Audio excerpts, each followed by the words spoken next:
Hello YouTubers, Failed here and welcome to the 4th stage of the MLC Vuelta Espana 2014 edition. Today's another flat stage and we're looking at the man in the mirror. We're looking at Marcel Kittel. Marcel Kittel has to be the biggest favorite for winning today's stage, but this little rope bump in the end with a black section on it could kill Marcel Kittel's chance of winning today's stage, but I think it's coming too far out from the finish line, so I would still put my money on Marcel Kittel to win today's stage, but knowing the Vuelta a España, anything can happen. These two intermediate sprints can make sure that Belka 3 actually loses the red jersey finally, but Tommy Vauclair, are we going to see him in the breakaway today? Yeah, I guess he could go in the breakaway, but no. Tom Dumoulin goes in the attack, Mallory as well, Keshikov, Luke Durbridge also go in the attack. We do see Nelson Oliveira, Louis Wester, and Linus German saying a high pace, and Kittel is also up here saying a high pace. They're trying to follow the high pace set by the domestiques. They do not like this breakaway. I think they're scared of Tom Dumoulin, because Tom Dumoulin's been in the break before, and he wants to take that red jersey. But there goes Stefano Parati's off into the attack. Luke Durbridge once again is falling. Look at this huge line of riders going in the breakaway. It's Nicky Sorensen, Jens Fuchs, Tommy Vauclair, Warren Barguil, Jesus Arada, and Louis Westra. I think Louis Westra is just trying to shut off the breakaway. But look at this. The peloton is splitting up. It's totally strung out. I mean, the pace is so high and the peloton is so strung out, we're seeing gaps being created. And once again, a 7-man group is trying to get away. Louis Wester is actually in the attack. I can't figure out if Louis Wester is trying to pace it down or go in the breakaway with him. What's going on, Lamprey? Are you trying to defend Belka 3, or are you trying to go on the offensive and trying to take it with another rider? I think this is just a contingency plan. It's very interesting to see what Lamprey are going to do for the rest of the stage, but nonetheless, it's going to be very high pace for the rest of the stage if they won't allow a breakaway with more than 3 guys in it. Like right now, Aluminio is setting a really high pace with Tom Yellow-Slagter. They got to try to set something up for Andre Greipel, so they're going to be setting a high pace. Anthony Ruiz going to the front, protecting Belka 3, but now these 8 guys have gone away. Are we going to see this be the final breakaway with Louis Westra in it, the red jersey team holder? And he's actually been dropped. This is bad news for Lamprey. Louis Westra is supposed to be with the front group, not in a secondary group behind. Warren Barguil won 2 stages in the MLC Tour de France 2014 and got a couple of second place finishes. He wants to go in the breakaway, and he's a huge favorite to win into the stage if he stays in the breakaway.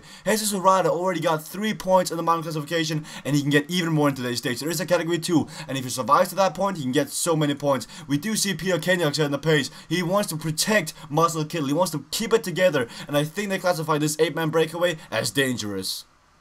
It took some time, but we finally got a breakaway to stick, and sadly it's only 2 riders. Nicky Sorensen and Svein Tufte are in the breakaway. 2 very strong riders, 2 very strong individuals, and they're going to try to do something in today's stage. But I was looking forward to seeing 8 guys in the breakaway with Louis Westra, with Warren Barguil, with all these big names, but in the end, just like yesterday's stage, we're only going to get a duo in the breakaway. Let's see what they can do in today's stage, but once again, that means there are bonus seconds to fight for at the intermediate sprints.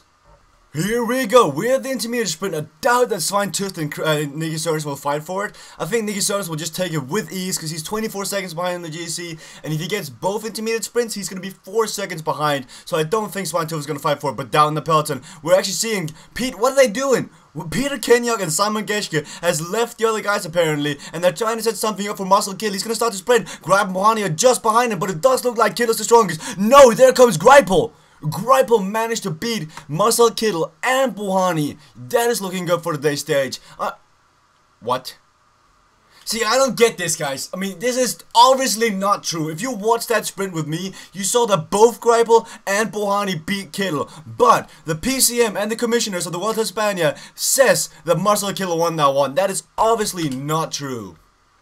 Svein Tufte and Nicky Sorensen are not fighting for the Pogacar jersey, but behind them we see Tommy Vauclair and Chris Anger Sorensen fighting for it. Tommy Vauclair is up in here, he's in 2nd place right now, and he wants to get the 1 point that is at the top of his climb for him, and he is gonna take it. So he's currently 1 point behind Sylvain Chavanel, and if he stays away with Chris Anger Sorensen, he could get that 1 point at the category 2. There are 5 points at the top of the category 2, 3 for 2nd place and 1 for the 3rd place. But this means now the Giant Shimano is going to have 2 guys in the breakaway. No, I think they're going to get caught. I think they're slowing down, and Lamprey Merida are setting a really high pace. Lamprey Merida has really shown the flag. They've really been helping out for Belka 3. Belka 3 has to thank his entire team for putting in that much effort just to help him keep that red jersey. He's really been in focus for this first week so far. Right now at the front though, we're seeing Tommy Vauclair setting the pace.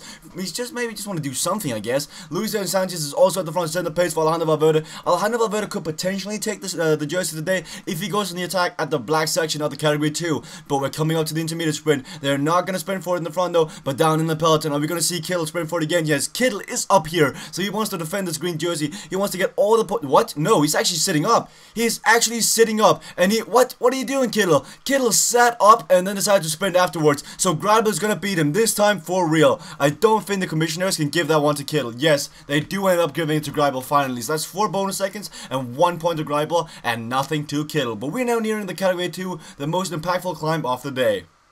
At the foot of the category 2, everything has come together. Nicky Sørensen and Svein Tuft has been caught by the peloton. Are we going to see some early attacks? We could see some non-sprinters win today's stage just because of this category 2. In a second, it's going to start to take off real fast and it's going to be real steep. So we could see a guy like Daniel Marino go in the attack and maybe stay away. Or who else could go in the breakaway? Bob Jungels could attack away and maybe do something. Simon Geschke is also sitting up here, but I think his interests are keeping it together from Marcel Kittel. Are we going to see anyone attack at the top of this climb? They gotta do it soon now, because now they're on the black section. We could see someone make a difference right here. 15% gradient right here. You could drop your other competitors. Look at Kittel. Kittel is struggling. He's not looking like he's got that much energy. Greipel is looking really good. He's got Bardet and these guys in front of him to protect him from the wind. Belket is also fighting, but he's up here. Some of these sprinters gotta be hurting right now. It's not looking good. We could see some of the secondary sprinters win today's stage. 20 kilometers to go now, and that's 800 meters to the top. Nasser Bohani's not looking good either. The peloton could crack right here. Pierre Lana's not sitting good either. The peloton could crack, but Andre Greipel is looking so good. Tony Martin wins the mountain sprint and gets 5 points in the classification. He's 2 points behind Sylvain Chavanel, 1 behind Tommy Vauclair. But nothing happened in this category 2, and we're going to see a bunch sprint. 16 kilometers to go. Who's gonna win today's stage? The peloton is still getting split up. You see who's that? Sylvain Chavanel is behind down here. The peloton is splitting up now. The pace is so high in this downhill. Some of the guys just can't follow it, and it's gonna be tough sitting out a leader train because the next 10 kilometers are all downhill. Look at this profile. The next 10 kilometers are all straight downhill. Where is Ryder Hesjedal when you need him? Ninsolo could be using Hesjedal. Look at Ninsolo's stats. He is so strong, and he's gotta be saving energy. So Gene Ninsolo, I forgot his last name for some reason, could really do something in this stage. He saved energy and he's going to be just finding the right wheel, but so could Greipel. Greipel's over here just counter sprinting Bohani. Bohani's got Kolabna to lead him out. Chris Horner's at the front trying to help. Where is he actually? Marcel Kittel is nowhere to be seen. I don't seem to see Kittel anywhere. With 9 kilometers to go, I think Kittel may have been dropped somewhat. He's not at the front. Are they leading out Ben Swift? Ben Swift could do something today's stage. He's got Seal Legentanski to lead him out. Linus Gerdemann is up here, but Marcel Kittel is nowhere to be seen. The big sprinters up near the front are Nasser Bohani, Greipel, Ninsolo, Meersman.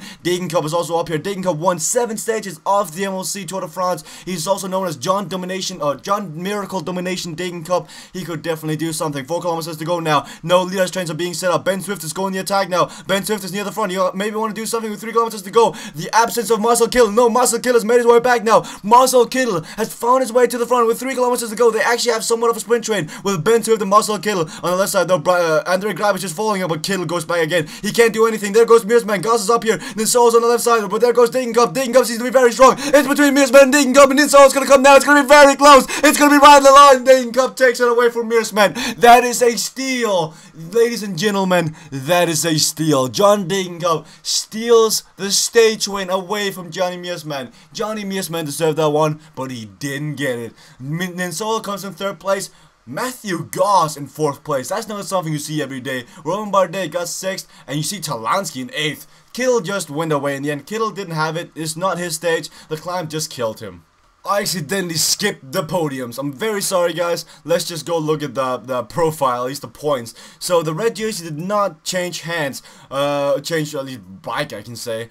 John Degenkolb was nowhere near up here, but what a steal in the end. What a steal. John Degenkolb beats Johnny Meersman and Solo to the line. Let's look at the green jersey. Let's take a look at the green jersey. The green jersey is now still on. No, actually, green jersey's changed shoulders now. John Degenkolb takes the green jersey by finishing higher than Kittel on today's stage. Kittel got 0 points in the end. He finished 20th. What a disappointment by Marcel Kittel. Ninsolo is now 2nd, and Valverde is still 3rd. How about the mountain classification? That is still on Sylvain Chavanel's shoulders, and the young guys classification is on Rohan Dennis. Thank you guys for watching. Please leave a like, please leave a comment. I'll see you guys in tomorrow's Healy stage. It's got an uphill finish in the end, so look out for Alejandro Valverde to make it 2 stages in a row, or 2 Healy stages in a row.